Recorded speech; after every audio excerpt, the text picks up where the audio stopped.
Magandang umaga! Kumusta po? Narito po ulit ang update natin para sa lagay ng ating panahon.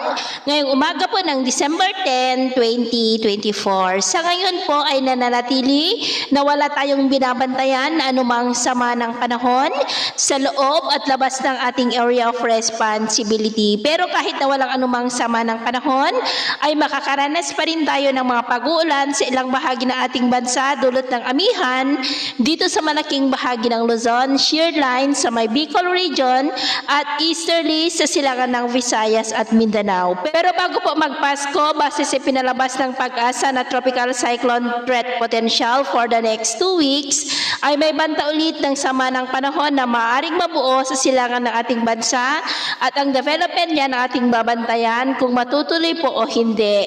At ito naman ay pinapakita ng forecast model nating ginagamit hanggang sa susunod na 2 linggo ay may namamataan nga na banta ng sama ng panahon malapit po dito sa ating bansa. At sa lagay ng ating panahon ngayong madaling araw ay maayos naman ang panahon sa malaking bahagi ng ating bansa, pero dahil sa amihan at shear line ay may mga pag-uulan sa ilang bahagi ng Cagayan Valley, ilang bahagi ng Apayao, Metro Manila, Bulacan, ilang bahagi ng Calabarzon, Mimaropa, Eastern Samar, Pandan, Sulu Archipelago at Zamboanga. At mamaya ay sisikat naman ang araw sa malaking bahagi ng ating bansa, lalo na po sa Visayas at Mindanao. Pero dahil sa amihan, shear line at mga localized thunderstorm, ay asahan pa rin natin ang cloudy skies with isolated rain sa may Cagayan Valley, lalo na sa silangan, ilang bahagi po ng Central Luzon, Metro Manila, Calabarzon, Bicol region, Mimaropa at cloudy skies with isolated rains rin sa ilan pang bahagi ng Eastern Samar at Sulu Archipelago. At mamayang hapon, mas maraming lugar ulit ang makakaranas ng mas maulap na kalangitan with isolated light to heavy rains, kaya mag-ingat po tayo sa mga banta pa rin ng mga pagbaha at pagguho ng lupa.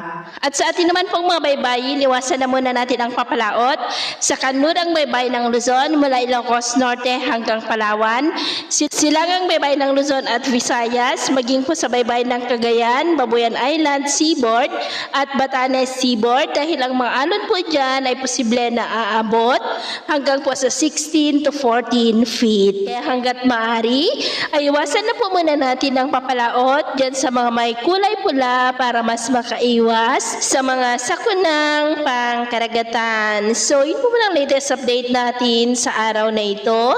At ako po muli si James na nagsasabing, sa kahit anong pagsubok po na darating sa ating buhay, huwag na huwag po tayong mawawalan ng pag-asa. Thank you!